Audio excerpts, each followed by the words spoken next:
भाई मैंने यहाँ रिसेंटली अपनी फैमिली के साथ मूव किया है। It's been 1.5 month.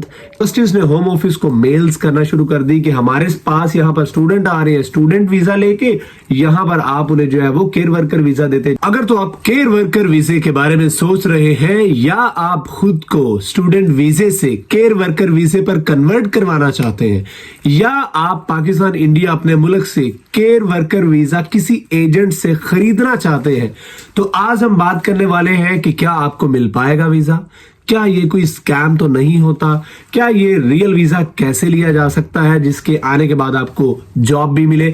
सो सारे फैक्ट्स एंड फिगर हकीकत के बारे में आज हम इस वीडियो में बात करने वाले हैं। सो वीडियो को एंड तक देखिएगा, किस तरह से काम करते हैं, क्या स्कैम्स होते हैं, कितने का मिल जाता है, इन सारी चीजों के बारे में आज हम इस वीडियो में डिस्कस करने वाले हैं। So let's go. Assalamu alaikum ji, welcome to Saim Ali YouTube channel, and today we're gonna talk about the care worker visa. How you can get care worker visa even from your own country. Either you need to hire an agent, either you can convert your student visa into care worker visa. Is this still valid? Is this still exist in 2023 by the end? ऐसा scam है जिसके बारे में अभी मैं आपको बताऊंगा। Couple of days back I received a message on my Instagram। कोई YouTube पे मेरी वीडियो देख रहा था और Instagram पर मुझे मैसेज किया कि भाई मैंने यहाँ रिसेंटली अपनी फैमिली के साथ मूव किया है। It's been 1.5 month. Care worker का मैंने वीजा लिया था 22,000 पाउंड का और 1.5 महीना हो गया कि जब से मैं यहाँ पर आया हूँ। जिस केयर वर्कर का मुझे वीजा मिला था मैं वहां गया था और उधर तो मुझे कोई जॉब ही नहीं मिली। उन्होंने कहा हमारे पास तो सारी वैकेंसी फुल है, हमारे पास तो कोई सीट ही नहीं है, तो आपको ये किसने वीजा दे दिया।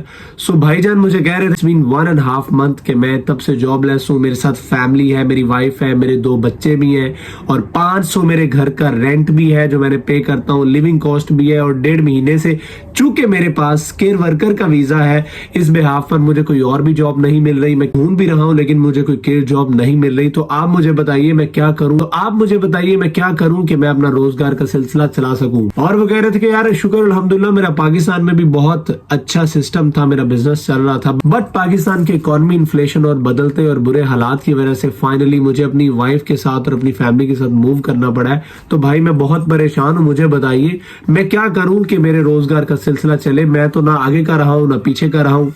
पहली बात तो क्या स्टूडेंट वीजे को केयर वर्कर वीजे पर कन्वर्ट करवाया जा सकता है। जनवरी 2023 में जो भी इनटेक हुई है उसमें मेरे अपने कुछ 1-2 दोस्त थे और कुछ स्टूडेंट्स थे।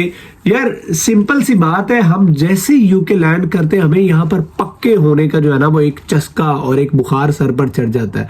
नो डाउट यार कल को हर बंदा यहाँ पे सेटल होने के लिए आता है, गेटवे बनाता है स्टडी या कोई और या केयर वर्कर वीजे का एक गेटवे बनाता है।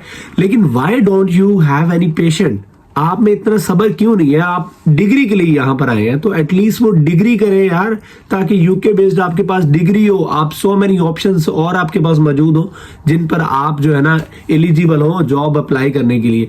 खैर लोग फिर केयर वर्कर वीजा कन्वर्ट करवाने लग गए, यूनिवर्सिटी को छोड़ के। यूनिवर्सिटी की फीसेस रहती थी। जस्टिस ने होम ऑफिस को मेल्स करना शुरू कर दी कि हमारे पास यहाँ पर स्टूडेंट आ रहे हैं, स्टूडेंट वीजा लेके यहाँ पर आप उन्हें जो है वो केयर वर्कर वीजा देते जा रहे हैं। तो इस पर गवर्नमेंट ने फिर बात की और केयर वर्कर वीजा बंद कर दिया, स्पेशली उन स्टूडेंट्स के लिए जो यूनिवर्सिटी में आए डिग्री पूरे किए बगैर, यूनिवर्सिटी को फी पे किए बगैर डायरेक्ट केयर वर्कर वीजे में कन्वर्ट करवा लिया। सो होम ऑफिस ने और फिर यूके गवर्नमेंट ने नोटिफिकेशन जारी किया, unless and until you would not be able to complete your degree, complete your study in the university, you would not be allowed to change your visa from student visa to care visa or any in fact other visa. So ये बात ज़हन में रखिएगा कि अगर किसी student के जहन में ये बात चल रही है कि वो अपना वीजा कन्वर्ट करवा ले तो ऐसा हरगिज मुमकिन नहीं है। और एक बात याद रखिएगा, अगर आप केयर वर्कर वीजे पर आ रहे हैं तो आप केयर जॉब के अलावा कोई और जॉब को लीगली नहीं कर सकते, क्योंकि आपके वीजे पर क्लियरली ये मेंशन होगा that you are allowed to do care job.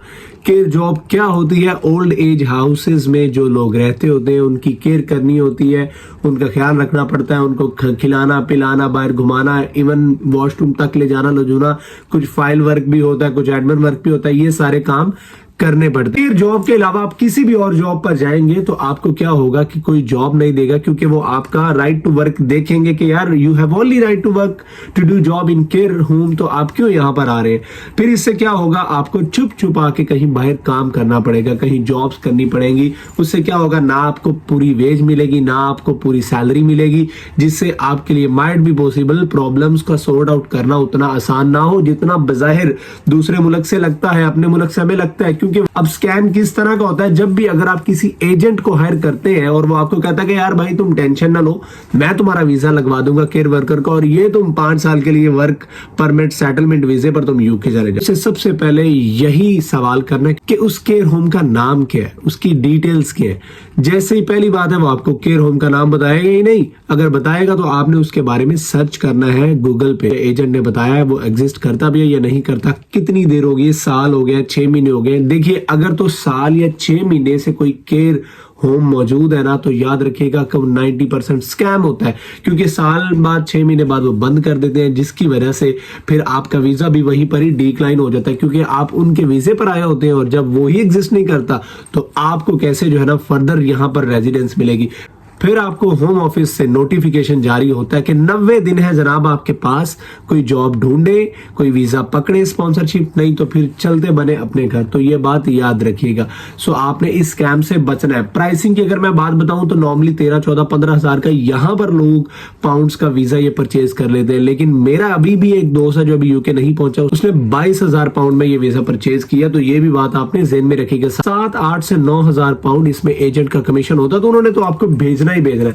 एक तो ये बात होगी कि आपने स्कैम से बचना कैसे, गूगल पे सर्च करना है, मिनिमम वो वैलिड होना चाहिए, एटलीस्ट पिछले एग्जिस्ट करना चाहिए 4 से 5 साल, तो फिर उसकी कुछ श्योरिटी है। अगर 6 साल से वो एग्जिस्ट कर रहा है तो इसका मतलब है that care home is about to be close in the near time. इसके अलावा अगर आप नर्सिंग का आपका डिप्लोमा है या मेडिकल फील्ड से है या केयर जॉब का आपका अपने मुल्क में कोई एक्सपीरियंस है पाकिस्तान इंडिया में, तो फिर आप पाकिस्तान इंडिया से ही जॉब पर अप्लाई करें, वो ज्यादा बेटर ऑप्शन है। कैसे अप्लाई करना है, गूगल पर आप सर्च करें care home jobs in UK, तो आपके पास डिफरेंट वेबसाइट्स आ जाएंगी, आपने उन वेबसाइट्स पर अप्लाई करते जाना है एंड आई एम होपफुल कि आपको जॉब मिल जाएगी। या इंडीड ऐप है जो मैंने पहले भी इसके बारे में बताया हुआ है, इंडीड ऐप पर आप अच्छी सी अपनी सीवी बनाएं, उसको अपलोड करें और केयर जॉब्स के बारे में सर्च करते जाएं और अपने मुल्क से ही अप्लाई करते जाएं।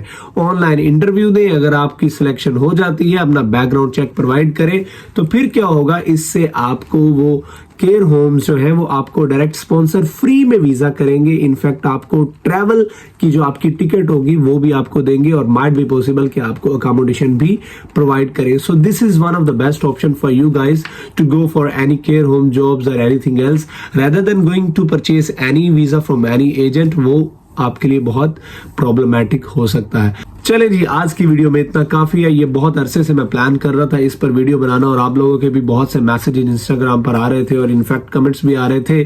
सो कल फिर किसी नई वीडियो में मुलाकात होती है, तब तक खाएं पिए और भाई को यहाँ कहीं आ रहा होगा इंस्टाग्राम पर फॉलो करें। मिलते हैं किसी नई वीडियो में। अल्लाह हाफिज।